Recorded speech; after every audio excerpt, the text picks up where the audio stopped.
Hey guys, this video is going to be short and sweet. Some of you already know about parallel and perpendicular lines, but we're going to talk more specifically about the notation and how you can pick them out from a diagram.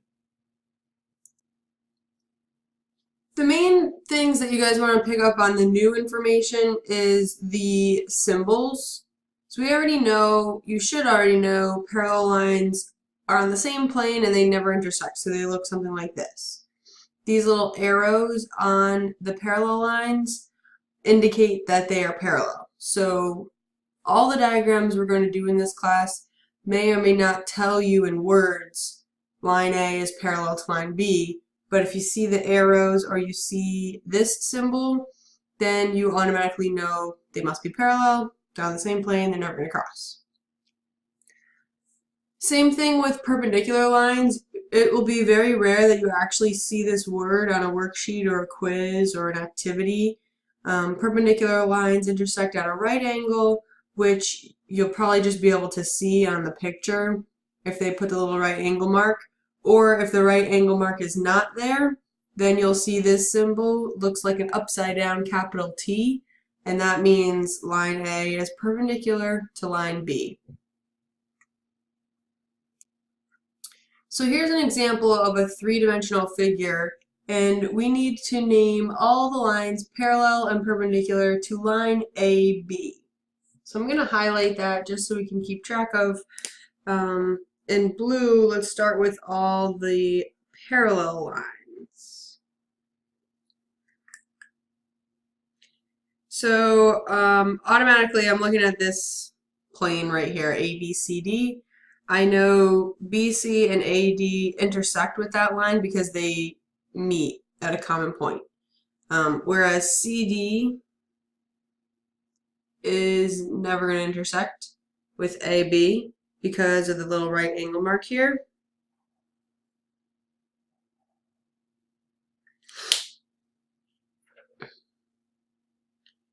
So because this is a right angle, that means that this is a right angle, this is a right angle, that's a right angle, etc. So we have, basically this is a rectangular prism, which we'll talk about way later also in this, at the end of the year. But so far we've only got these two lines of parallel. So let's keep track over here. So parallel lines, CD. So now I'm going to turn my attention to the plane on the top here, so AGFB.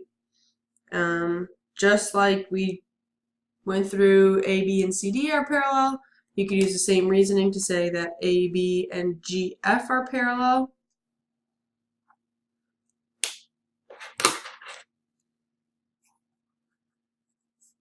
They're on the same plane, they're never going to intersect. And I'm using the line symbol even though these are line segments because lines really do continue forever. So even, even right now on this 3D figure, A and B are finite endpoints. It is possible to extend these to create a line. So there's one more example. Oops, doesn't have a name. EFG. H. A, B, E, H can form its own plane. And we talked about this in class, like think about a tissue box. If you were to slice it diagonally and connect the diagonals, it would create a new plane. So this is the fourth line. That would be parallel to AB.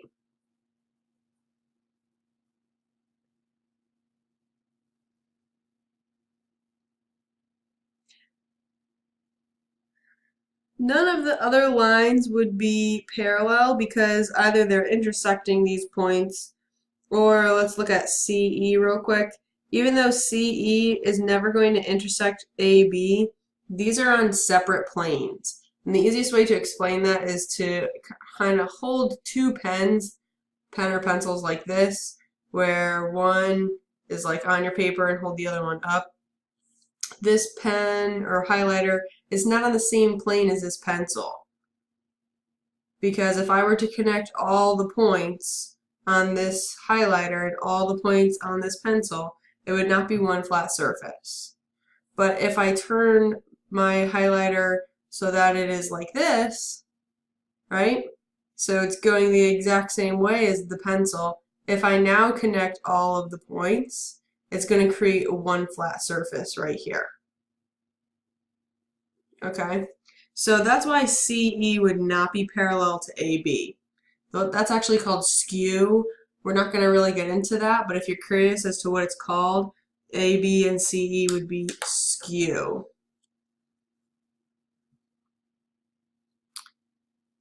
So now I'm going to go through and highlight all the lines that would be perpendicular to AB. I'm going to put those in green.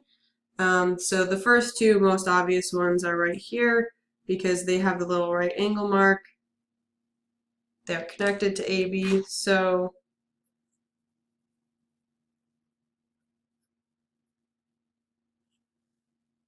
that would be AD and BC are perpendicular. There's actually two more examples because if you look at the plane on the top, ABFG, BF and AG would also connect to AB with a right angle.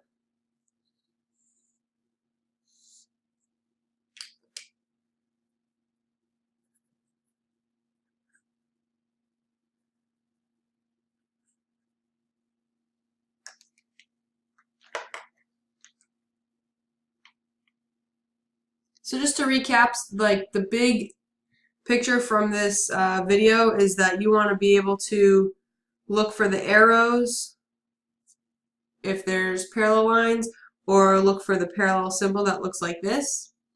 And perpendicular lines, look for the right angle mark or the perpendicular symbol.